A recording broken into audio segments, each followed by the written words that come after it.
I am Clifford Pinkerton, class of 2019, in Mr. Robbins' class for chemistry. And I am sitting here with Kermit the Frog, and he was wondering how fireworks work. So last year, I was at a fireworks show barbecue, and Miss Piggy walked up to me and asked me about how fireworks work. I didn't know the answer. I was paying too much attention to the smell of bacon from the barbecue. Isn't that a little bit ironic, Kermit? Yeah, I guess so, but bacon is really good. Well, you're about to learn all about fireworks. Oh boy! So let's go step by step on how fireworks work. The part of fireworks that you light is called a fuse. It is made of a string wound around gunpowder. The fuses burn at a steady rate. Gunpowder is made of potassium nitrate, sulfur, and charcoal. Professional fireworks use wire to remotely detonate the fireworks, which is probably what was used at the barbecue you were at. The fuse burns down and lights the lift charge, which sends the firework through the mortar high into the air, hundreds of yards. While it's in the air, there's a delayed charge which lights the gunpowder inside of the firework, causing the explosion, which heats up the firework stars, which is made of the chemicals that make fireworks colorful. Oh, cool! Now that you know how the insides of fireworks work, let's talk about how they explode. Wait. Before we move on, what's A and B on your slides? Oh, B is the lift charge gunpowder, and A is the gunpowder that explodes in the air. Okay, just making sure. Fireworks. Alright, let's talk about how they explode. Very quickly, as the gunpowder next to the firework stars light, the stars absorb the heat from the gunpowder, so the stars are at the excited state, which means a lot of hot gas atoms frequently collide with each other in explosion. The collision pushes the electrons to higher energy levels, higher orbitals, in the atoms. After that, the electrons jump back down to the lowest energy level, which is called the ground state. During this atomic energy jump back down to the lowest orbital, that is when we can physically see the change in the chemicals inside the firework in the form of the majestic colors you see flying through the air. That's pretty cool. What's the science of fireworks called? It's called pyrotechnics.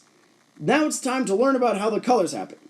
The chemical energy releases as photons, and the colors depend on the chemicals and the energy released from the chemicals. The energy determines the wavelength of the reaction, which determines the color of the firework, which is why some chemicals aren't used in fireworks. The wavelength of some chemicals are too great or too little to be seen with the naked eye because they aren't in the visible light spectrum, if you see the figure above. What about the fireworks that you throw on the ground? Oh yeah, when I was a kid, we used to call those poppets. Poppets are made of sand and a really, really small amount of silver fulminate, which is highly explosive. So much so that you can only get a tiny amount of it, or else it will combust due to the pressure of its own weight. How about other small fireworks? How do those work? Well, smaller fireworks, like the three images above, work the same way. They have the fuse with gunpowder and the chemicals which give it colors or make it explode. And they vary. They can spin around, which is what the first one does in the image above. The second one is it's a yellow smoke bomb, and the third one is just an explosion one. They're pretty much the same as bigger fireworks, except for compressed. How about the result of fireworks? Oh, that's an interesting question too. So the result of fireworks, when fireworks were made by the Chinese, they invented black powder, they found that putting it in a contained space with no extra oxygen causes it to explode. So putting it into the back of a barrel with a cannonball in front of it is a great weapon, which has evolved over time into guns and machine guns. The insides of bullets are pretty much dangerous fireworks, except, well, more dangerous fireworks. The guns are generally very similar to fireworks too. The bullet has the gunpowder at the bottom, same stuff made as in fireworks.